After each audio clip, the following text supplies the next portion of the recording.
Well, on the campaign trail, President Trump promised if he won, voters would have to prove they were American citizens in order to vote. And I will secure our elections.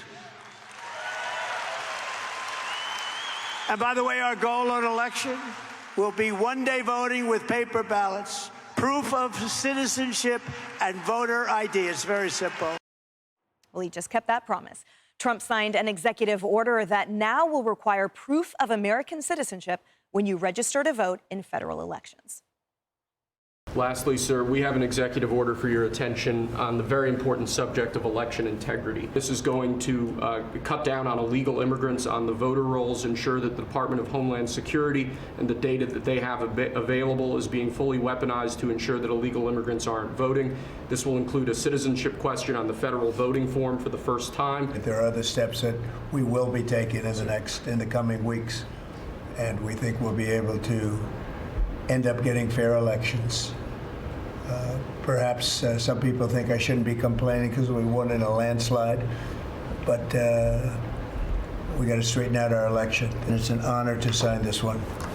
To sign all of them, but to sign this one is a great honor. A sacred impact, Lawrence, to protect election integrity and ensure fair elections, as the president just said. Well, I think it's about election integrity, and it's also just about the whole case of the people that are here legally in this country and the people who are here illegally. When it comes to this issue, I think this is the issue that Democrats, you just have to concede to the president. Anytime it is about protecting American citizens, when it comes to whether it's voter integrity or when it comes to protecting American citizens, when it comes to the illegals that have committed crimes here in this country, you just got to give it over to the president because he's winning on this issue at every single corner. And look, there are policy debates that you can have in this country. You can debate pathways to citizenship and all of that. But when it comes to part of being an American is that right to vote, to be able to affect the democracy. And you don't want non-citizens being able to do that. Now, there's some states and some local city councils that want them to vote in local elections. You can't have that in this country. It is a privilege. It is one that people died for. You know, Black Americans, even the people that came here against their will, it took 3 constitutional amendments for Black Americans to get the same rights as everyone else. So why are we just giving it away for people that did not work for it and earn that right? I think the president is going to win on this issue yet again. And Arthel, yet many people are resisting this, and there's sort of an uproar about it. But why, given how clearly Lawrence laid out the benefits of this? Well, like Lawrence said, if you're not a citizen, you shouldn't be voting. But consider this, because it's my understanding that the IDs that will be required will be a real ID and a passport to prove your citizenship. First of all, I'm not sure that that does prove your citizenship guarantee, but also there are many Americans who don't have a passport.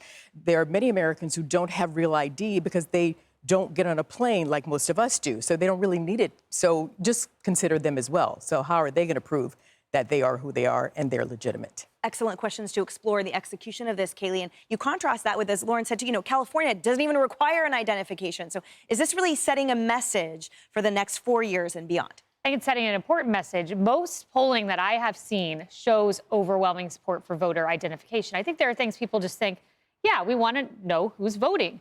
Now, look, you can debate, and the left will always say, we don't find cases of 100,000 illegal immigrants voting. But a lot of American citizens say we shouldn't have 1, 2, or 3 in our federal elections. So why not have a sacrosanct election? I think this is a very common sense executive order. All it says is you need some form of identification. Number 2, we want the Attorney General to enter into information agreement sharing with states to see if there is a case of illegal immigrant voting. And then number 3, conditioning state funds to ensure that there is some sort of voter identification. I think it's a common sense measure. Polling reflects it, and we'll see if it can be executed. It will be litigated, though. I can guarantee you that. Yeah, that's the only given. Yes. I've just got to say, I vote here in New York, right? Do you know what I do to get to the ballot?